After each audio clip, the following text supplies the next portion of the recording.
प्यारे बच्चों, आज इस वीडियो लेक्चर में हम एक बहुत ही इम्पोर्टेंट टॉपिक के बारे में पढ़ने वाले हैं। उस टॉपिक का नाम प्रॉफिट एंड लॉस। तो चलिए शुरू करते हैं। देखिए, दिया गया है प्रॉफिट एंड लॉस, जिसको हम हिंदी में लाभ और हानि बोलते हैं। इसमें हमारे पास कुछ चीज़ें हैं, पहले उनको समझ लेते हैं, जनरल चीज़ों को।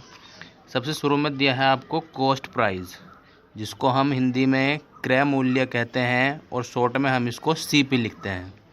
डेफिनेशन दी है कि वो प्राइस जिस प्राइस पर कोई वस्तु खरीदी जाती है, जिस प्राइस पर हम किसी वस्तु को खरीदते हैं उसको कॉस्ट प्राइस कहा जाता है।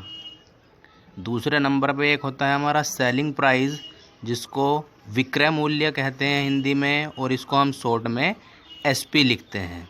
डेफिनेशन क्या दी है इसकी? वो प्राइस जिस पर कोई वस्तु बेची जाती है उसको हम सेलिंग प्राइस बोलते हैं। अब प्रॉफिट एंड लॉस को करने के लिए कुछ फॉर्मूले हमारे पास हैं, जनरल फॉर्मूले।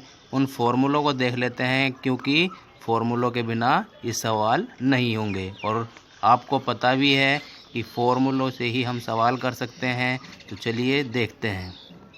ये फॉर्मूले हैं हमारे पास कुछ, जो जनरल फॉर्मूले हैं, जो बेसिकली प्रॉफिट एंड लॉस में यूज़ होते हैं।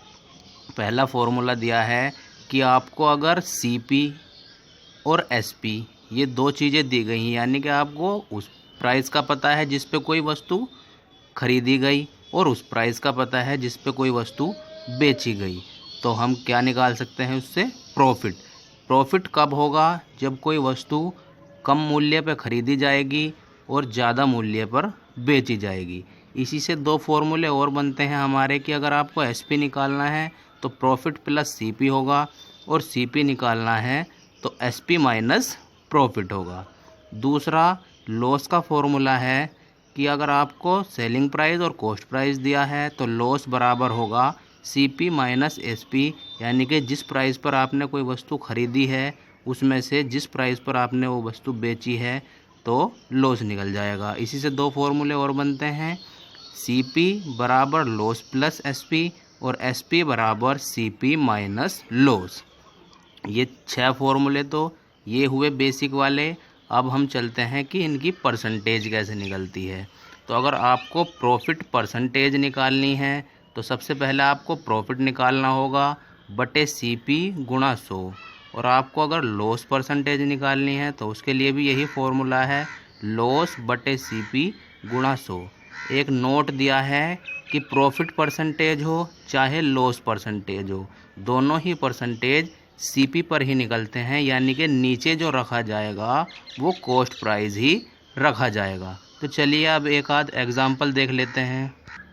देखिए, एग्जाम्पल दिया गया है, if CP equal 450 rupees, SP equal 500 rupees, then find profit and profit percentage. भाई सीपी हमारा 450 रुपये है, इसका मतलब कोई वस्तु हमने 450 रुपये में ख़रीदी। एसपी हमारा 500 रुपये है, यानी कि उस वस्तु को हमने 500 रुपये में बेच दिया। तो हमने 500 में बेचा तो 500 जो है वो ज़्यादा है 450 से, तो हमें क्या हुआ? प्रॉफिट। तो एक तो हमें ये बताना है कि कितने रुपए का प्रॉफिट हुआ, और एक ये बताना है कि कितने परसेंट का प्रॉफिट हुआ। तो चलिए शुरू करते हैं। सबसे शुरू में जो चीज़ दी गई है वो लिखेंगे। सीपी दिया है हमें 450 रुपीज़। इसके बाद एसपी लिखेंगे, वो दिया है 500 रुपीज़। अब हमें जो निकालना है वो लिखेंगे। हमें निकालना है प्रॉफिट बराबर क्या और प्रॉफिट परसेंटेज बराबर क्या। ये निकालने के लिए हम क्या करेंगे? सबसे पहले हमें प्रॉफिट निकालना होगा। तो प्रॉफिट का हमारा शुरू वाला ही फॉर्मूला है एसपी माइनस सीपी। एसपी में से अगर हम सीपी माइनस कर दें तो हमारा प्रॉफिट आ जाएगा। इसको करने के लिए एसपी की जगह रखेंगे 500 माइनस 450। तो जब 500 में से 450 जाएगा तो हमारे पास आ जाएगा 50। इसका मतलब 50 रुपये का हमें प्रॉफिट हो गया। इसके बाद हमें निकालनी है प्रॉफिट परसेंटेज।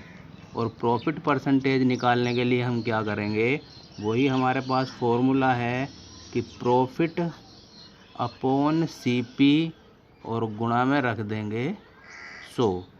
तो प्रॉफिट 50 रुपये आया हमारा, CP हमारा था 450 और गुणा करेंगे 100 से।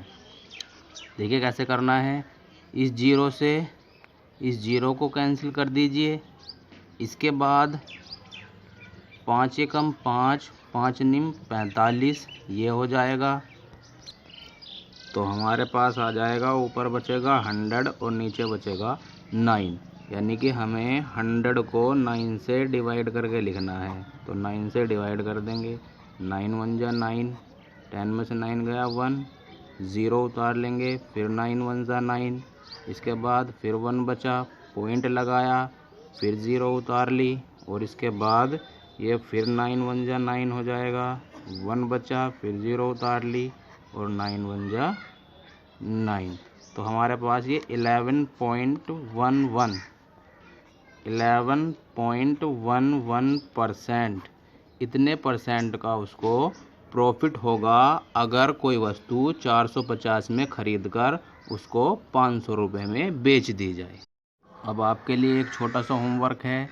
पहला क्वेश्चन दिया है कि कोई वस्तु अगर 5000 में खरीदी जाती है और 6500 में बेची जाती है, तो ये बताओ उसे कितने रुपए का प्रॉफिट हुआ और कितने परसेंट का प्रॉफिट हुआ। दूसरा क्वेश्चन है कि कोई वस्तु 7000 रुपये में खरीदी जाती है और 6000 रुपये में बेची जाती है, तो खरीदी जा रही है 7000 में और बेची जा रही है 6000 में, इसका मतलब इसे लॉस हुआ। तो हम क्या करेंगे, then find loss and loss percentage. तो आपको ये बताना है कितने रुपए का लॉस हुआ और कितने परसेंट का लॉस हुआ। तीसरा क्वेश्चन है कि अगर आपको 550 रुपये में कोई वस्तु खरीदी है और जब उसे बेचा तो आपको 50 रुपये का प्रॉफिट हुआ, तो ये बताओ आपने उस वस्तु को कितने रुपए में बेचा, यानी कि सेलिंग प्राइस। तो आज के लिए बस इतना ही, मिलते हैं नेक्स्ट वीडियो में किसी नए टॉपिक के साथ।